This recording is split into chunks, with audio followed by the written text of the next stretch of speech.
नमस्कार। केमिस्ट्री की दुनिया में एक बहुत ही कमाल का कॉन्सेप्ट है, इलेक्ट्रॉन एफिनिटी। आज इसी को समझने की कोशिश करते हैं, तो चलिए शुरू करते हैं। ये सोचना बड़ा दिलचस्प है कि कुछ एटम्स इलेक्ट्रॉन्स को अपनी तरफ क्यों खींचते हैं, जबकि कुछ दूसरे उन्हें दूर भगाते हैं। बस यही सवाल इलेक्ट्रॉन एफिनिटी के बिल्कुल सेंटर में है। इससे हमें ये पता चलता है कि कोई एटम एक एक्स्ट्रा इलेक्ट्रॉन लेने के लिए कितना, कह सकते हैं, कितना बेताब है। तो इसकी फॉर्मल डेफिनेशन क्या है? देखिए, इलेक्ट्रॉन एफिनिटी वो एनर्जी चेंज है जो तब होता है जब कोई न्यूट्रल एटम अपने गैसियस स्टेट में एक इलेक्ट्रॉन को एक्सेप्ट करता है। अब अगर इस प्रोसेस में एनर्जी रिलीज होती है, जिसे हम एक्सोथर्मिक भी कहते हैं, तो इलेक्ट्रॉन एफिनिटी की वैल्यू नेगेटिव होती है। और इसका सीधा सा मतलब है कि एटम ने उस इलेक्ट्रॉन को, कह लीजिए, खुशी खुशी अपना लिया है। अब यहाँ एक मजेदार बात है, हर बार इलेक्ट्रॉन को जोड़ना एक जैसा नहीं होता है। मतलब पहला इलेक्ट्रॉन ऐड करना वो तो आमतौर पर आसान होता है, एनर्जी निकलती है। लेकिन एक बार जब एटम एक नेगेटिव आयन बन गया, तब उसमें दूसरा इलेक्ट्रॉन डालना बहुत बहुत मुश्किल हो जाता है। क्यों? क्योंकि उस नए इलेक्ट्रॉन को पहले से मौजूद नेगेटिव चार्ज के रिपल्शन के खिलाफ जबरदस्ती धकेलना पड़ता है, और इसमें एनर्जी लगती है। इसको समझने के लिए ऑक्सीजन का एग्जाम्पल लेते हैं। जब एक ऑक्सीजन का नेगेटिव आयन एक और इलेक्ट्रॉन लेता है ना, तो एनर्जी देनी पड़ती है। और कितनी? पूरे 844 किलोजूल पर मोल। ये बहुत बड़ा नंबर है। इससे साफ पता चलता है कि एक नेगेटिव आयन में एक और इलेक्ट्रॉन को, समझिए कि ठूसने के लिए कितनी जबरदस्त एनर्जी चाहिए। ये कोई नेचुरल प्रोसेस नहीं है। ठीक है, तो बेसिक्स तो समझ आ गए। अब ये देखते हैं कि पीरियोडिक टेबल को देखकर किसी एटम की इलेक्ट्रॉन एफिनिटी का अंदाजा कैसे लगाया जा सकता है। आमतौर पर दो सिंपल से रूल हैं। पहला, जब हम पीरियोडिक टेबल में लेफ्ट से राइट जाते हैं तो इलेक्ट्रॉन एफिनिटी बढ़ती है। क्यों? क्योंकि न्यूक्लियर चार्ज बढ़ता है और एटम का साइज छोटा होता जाता है, तो आने वाले इलेक्ट्रॉन के लिए अट्रैक्शन मजबूत हो जाता है। और दूसरा, जब हम किसी ग्रुप में ऊपर से नीचे जाते हैं तो ये कम हो जाती है, क्योंकि एटम का साइज बढ़ जाता है और नया इलेक्ट्रॉन न्यूक्लियस से काफी दूर होता है।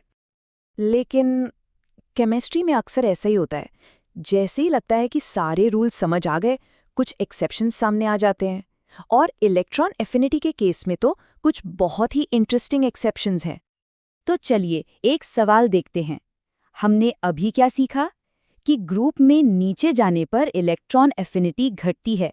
इस लॉजिक से तो हैलोजन ग्रुप में, यानी ग्रुप 17 में, जो सबसे ऊपर है फ्लोरीन, उसकी इलेक्ट्रॉन एफिनिटी सबसे ज्यादा होनी चाहिए, है ना? लेकिन यहीं पर एक ट्विस्ट है। डेटा तो कुछ और ही कहानी बताता है।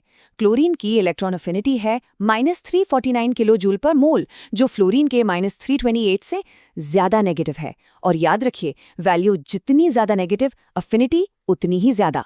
तो असल में क्लोरीन की इलेक्ट्रॉन एफिनिटी फ्लोरीन से भी ज्यादा है। तो ये हो क्या रहा है? रूल क्यों टूट गया? चलिए इस केमिकल मिस्ट्री को सॉल्व करते हैं। इस पहेली का जवाब एक शब्द में छिपा है, रिपल्शन। और खास तौर पर इलेक्ट्रॉन इलेक्ट्रॉन रिपल्शन। इसको ऐसे समझिए, फ्लोरीन एक बहुत ही छोटा एटम है और उसका जो बाहरी शेल है 2p ऑर्बिटल, वो पहले से ही इलेक्ट्रॉन से ठसाठस भरा हुआ है, बिल्कुल एक भीड़ भरे कमरे की तरह। अब जब एक नया इलेक्ट्रॉन अंदर आने की कोशिश करता है तो उसे बाकी इलेक्ट्रॉन से जबरदस्त धक्का मुक्की का सामना करना पड़ता है। ये जो रिपल्जन है, ये न्यूक्लियस के अट्रैक्शन को थोड़ा कम कर देता है। वहीं दूसरी तरफ क्लोरीन एक बड़ा एटम है, उसका 3p ऑर्बिटल काफी फैला हुआ है, तो नए इलेक्ट्रॉन के लिए वहां ज्यादा जगह है। और ये कहानी सिर्फ फ्लोरीन की नहीं है।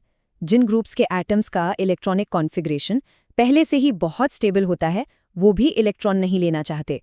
जैसे ग्रुप 2 के एलिमेंट्स, उनके पास s ऑर्बिटल पूरा भरा होता है। ग्रुप 15 के पास p ऑर्बिटल आधा भरा होता है। और ग्रुप 18 यानी नोबल गैसें, उनके पास तो परफेक्ट ऑक्टेट होता है। वो सब पहले से ही खुश और संतुष्ट हैं। वो अपनी स्टेबिलिटी को क्यों बिगाड़ेंगे? तो हमने डेफिनेशन देखी, ट्रेंड्स देखे और एक्सेप्शंस भी देख लिए।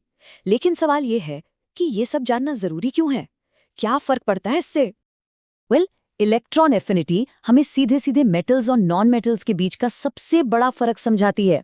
जिन एलिमेंट्स की इलेक्ट्रॉन एफिनिटी ज्यादा होती है, मतलब जो इलेक्ट्रॉन लेना पसंद करते हैं, वो नॉन मेटल्स होते हैं, और जिन एलिमेंट्स की एफिनिटी कम होती है, जो इलेक्ट्रॉन देना पसंद करते हैं, वो मेटल्स होते हैं। बस इतना सिंपल और इतना पावरफुल है ये कॉन्सेप्ट।